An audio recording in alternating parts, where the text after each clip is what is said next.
Hello, everyone. Oh, my phone just rang. Hello, everyone. My name is Ender, and welcome to C.T.Animations' first ever fan-made Minecraft mob vote, whatever, stuttering, featuring a special guest, my dear old friend and my old boss, John Tellez of Tellez Productions. Say hi, John. That was a way to start a video. What the hell is wrong with you? Yeah, normally I do like retakes on these things, but not doing it today. Oh yeah. All right. Very special. Yeah. So, you may know this, but me and John are a bit of, Minecraft nerds. Which, is pretty much not surprising. I mean, my character is literally called Ender, and my character's, image is my Enderman skin I use for playing Minecraft. Anyway, moving on. And frankly, with what's going on in the Minecraft community revolving around like the caves and cliffs thing, I feel like this video could be a little something to keep you all, waiting for the big update, the mighty update. Yeah. Really dragging this out, aren't you? Yeah. So welcome everyone to my first Minecraft fan video with my good friend John Tellez.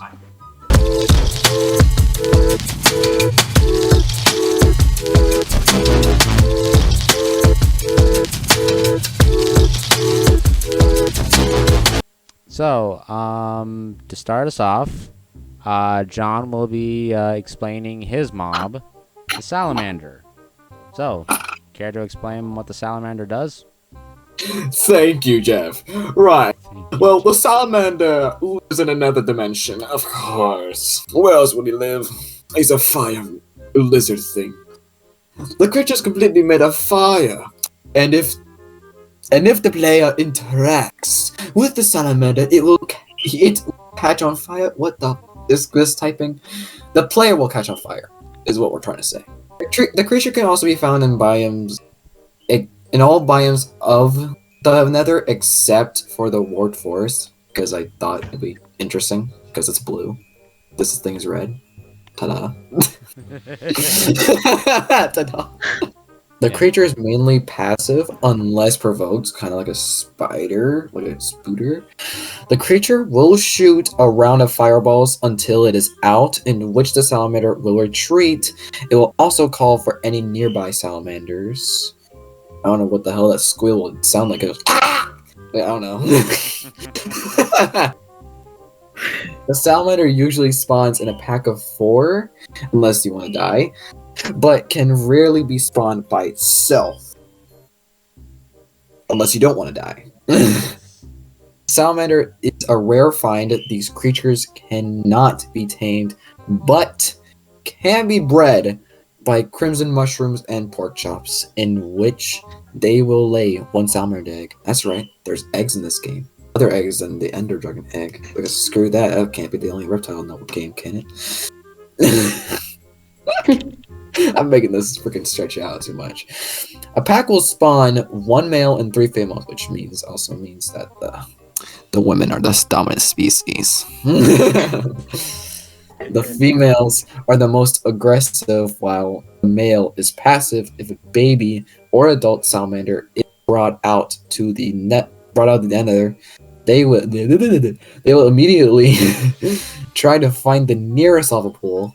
If killed, the male salamander can drop scales, which, when crafted, will make fire-resistant armor. The female will drop scales as well, and rarely its horn, which can be used in create a weapon. The babies can only drop mama cream. That's right, babies can actually drop something. That's a rarity, isn't it?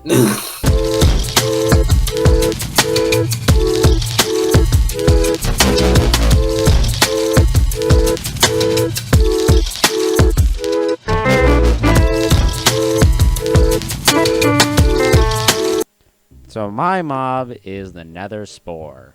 I'm reading the notes right now. The Nether Spore is a mob that will only spawn outside of Crimson or Ward Forest. The creature is the natural predator of the piglin and hoglin. The creature hangs from the ceiling, waiting for its prey to walk into its elongated tongue. The creature is the first to use the hunger mechanic, similar to the player. The more creatures it consumes, the bigger it gets, the more health it has, and the more hungry it becomes. The creature doesn't like the taste of gold, though, so if you wear a gold helmet, the creature cannot, suck you up. The creature will grow around gold ore and gold ore blocks, and gold blocks in general. Like, anything gold, it'll avoid. So it's kind of like a way to protect your base. When killed, the creature will drop a plethora of items, mainly stuff like, piglins have. But if you shear it, you'll receive an item called Spore Pollen. Spore Pollen acts like seeds. If you place it on some netherrack, over time it will turn into infested netherrack. From there, the Nether Spore will, sprout up, forming something called a Nether Sprout. If the sprout eats 2 baby piglins, it will enter its second phase. If it eats 2 baby hoglins, or 4 baby piglins, it will enter its adult phase, which, then it'll continue to get bigger and bigger as, like, more items and more creatures enter its gullet. So eventually, it's big enough to eat ghasts. There are 2 variants of this creature, though. You have the warped variant, the blue kind. Then you have the crimson variant, or red version.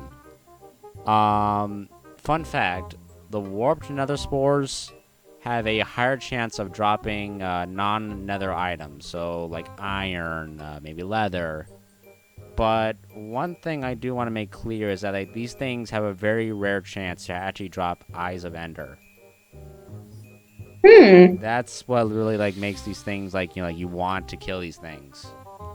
Is that these things literally have Eyes of Ender. Not a lot, but just a little bit. I think I'd rather strive away from. Yeah. And being that these things are rare enough within themselves, if you find one, you'd have the possibility of getting an amount of Eyes of Ender. Yeah.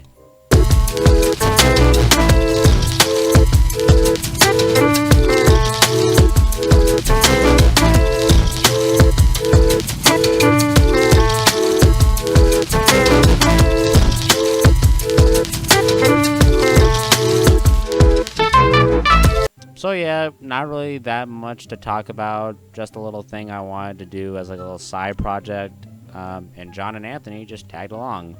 And also Riley. Yeah, really. And also Riley at the end. Yeah. I really wasn't expected. Yeah. So, with that said, we hope you all enjoyed. And I'll see you in the next one. Subscribe! Bye. Ah! Hey, you guys were recording? Yes. Yeah, we were recording. I texted you that, Riley. No, you didn't.